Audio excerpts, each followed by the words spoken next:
Ashama akkam jirtu chaanalii kana subscribe gootanii hordofaa jiraachuu keessaniif hedduun sin galateeffadha.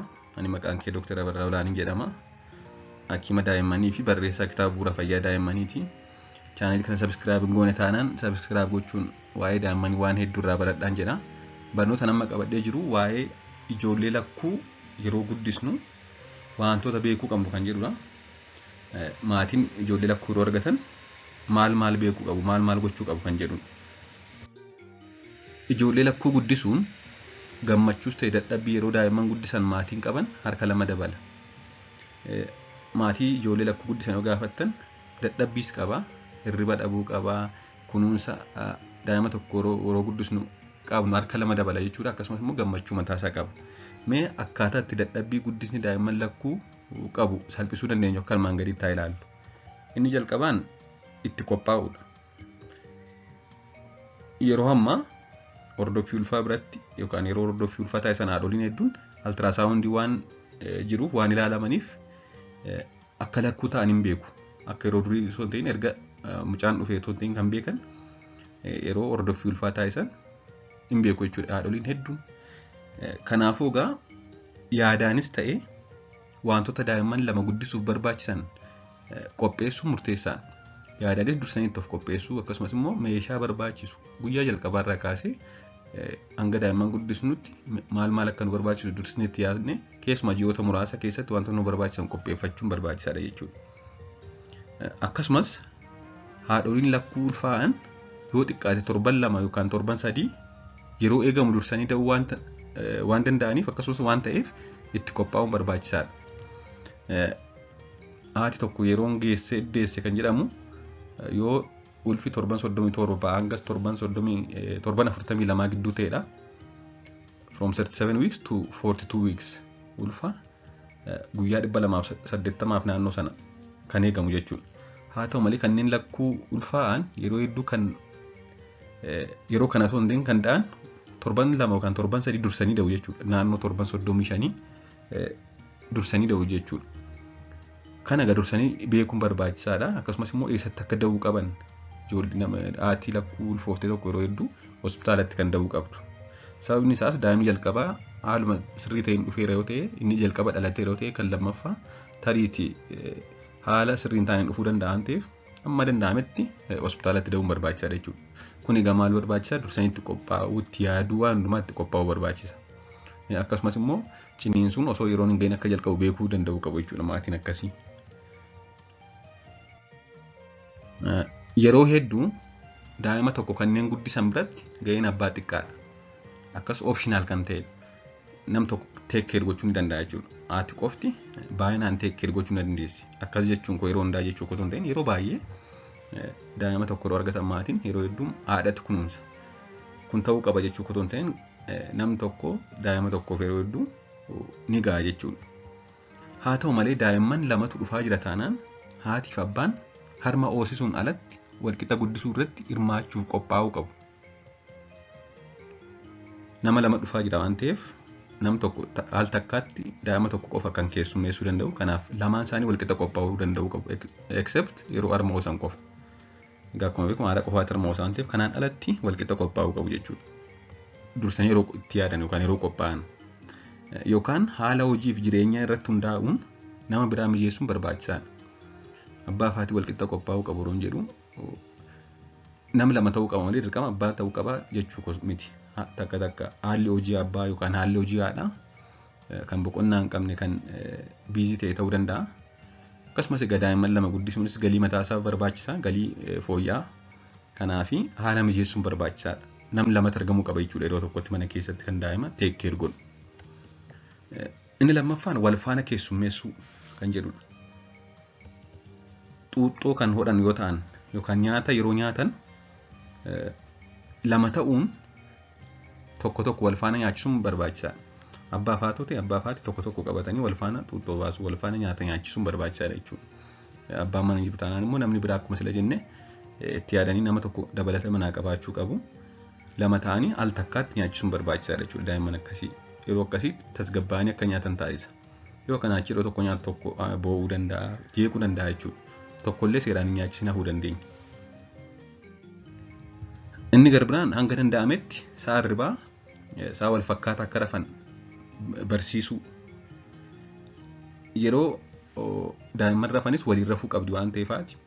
Daa'imman egaa akkuma beekaman ji'a muraasa jalqaba guyyaaf halkan waluma qixa rafuu halkaniif guyyaa addan baasan waan ta'eef yeroo akkasii halkan qofa rafuu eeguun barbaachisu.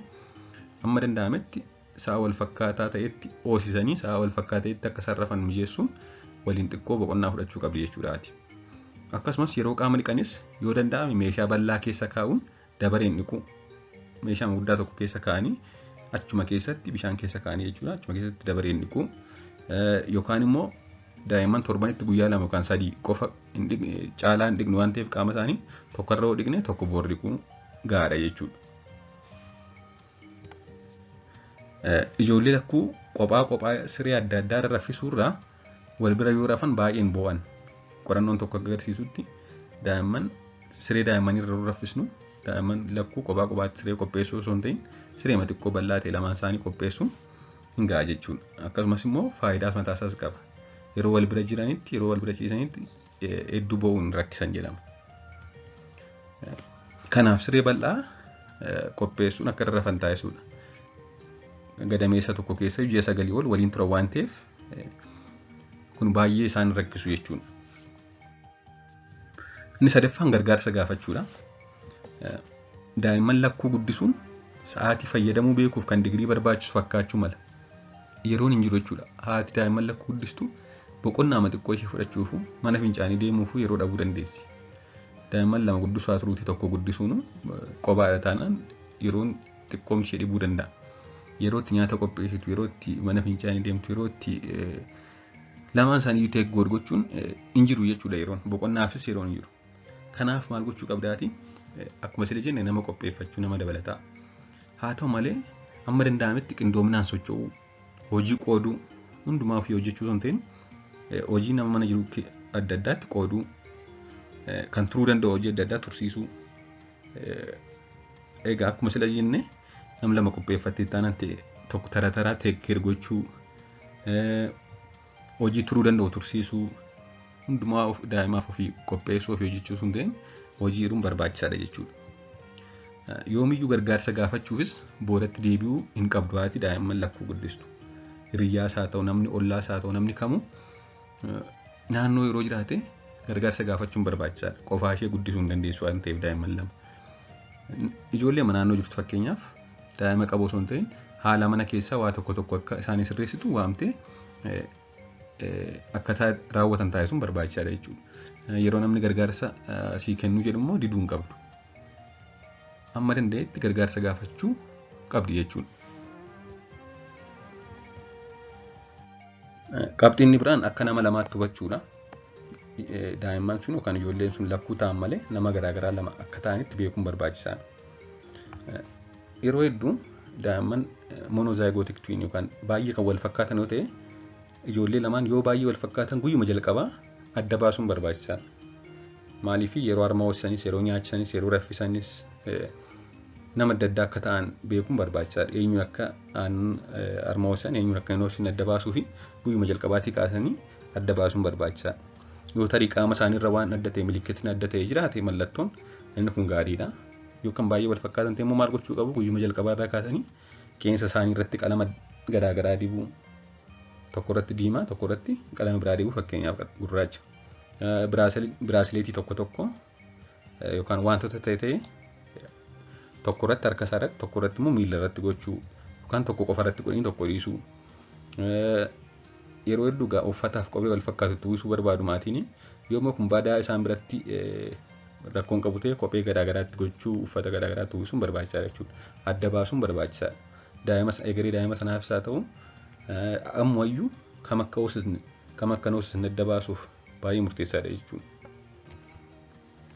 Booda yeroo guddataa deeman yeroo hedduu adda baasuun baay'ee salphaadha. Nama biraa tureef haa ta'u isa kaaniifuu adda baasuun salphaadha jechuudha. Yeroo guddataa deeman karaakterii mataa isaanii istiraakcharii mataa isaanii qabatanii deemu. Akkasumas immoo haalli haasaa isaanii approachiin isaanii xiqqoo gargar ta'aa deemu waan ta'eef adda baasuun salphaadha booda keessa. Akkasumas immoo maqaan waamuun barbaachisaadha. Lakkuu haa ta'aniyyuu malee nama lamadha jenneerra kan guddisaa jiran nama lama waan ta'eef akka nama lamaatti maqaa mataa isaaniin waamuu, ga'ee mataa isaanii kennuu fi akkaataa amala mataa isaaniitti akka socho'an eeyyamuu fi kan kana fakkaatan taasisuun barbaachisaadha. In baratoota yeroo tokko qo'achuu barbaadutti tokko qo'achuu barbaadu dhiisuu danda'a. Barnoota tokko jaallatu tokko fedhuu dhiisuu danda'a.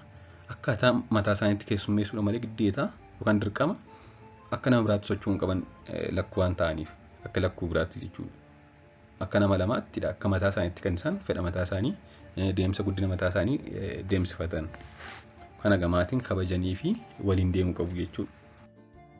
Akkasumas immoo ijoolleen lakkuu yeroo guddataa deeman darbee amala adda addaa agarsiisaa deemu.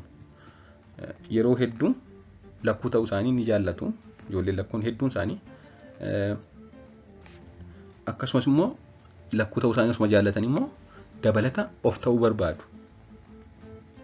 Yeroo hunda akka nam lamaatti akka nam tokkotti namni akka tiriisaan godhu barbaadu jechuudha. Of danda'uu barbaadu. Of ta'uu yaalu jechuudha. Guyyaa tokko uffata gosa tokko uffachuu barbaadu.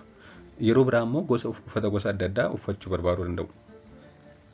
Kanaafuu maatiin yeroo hundaa uffata tokko uffachuu qabdu, yeroo hundaa akkas ta'uu qabdu jechuudha. Akkaataa fedha mataa isaanii ilaaluun fedha isaanii eeguufiin waliin jiraachuu kan guddisuun barbaachisaadha jechuudha. Akkuma amma jenne kana egaa bu'aa bahii mataa isaa kan qabu akka qabaatu gaafa isaan guddatanii immoo bakka ta'e ga'anii argan gammachuun kan maatii sanaati. Akkasumas immoo bu'aa bahiin sun illee maatii hedduu biratti kan gammachuu qabudha jechuudha. Waan hordoftaniif hedduu galatoomaa. Kanneen daa'imman lakkuu barbaadaniif lakkuu isiniif haa kennu jechaa turtii gaarii.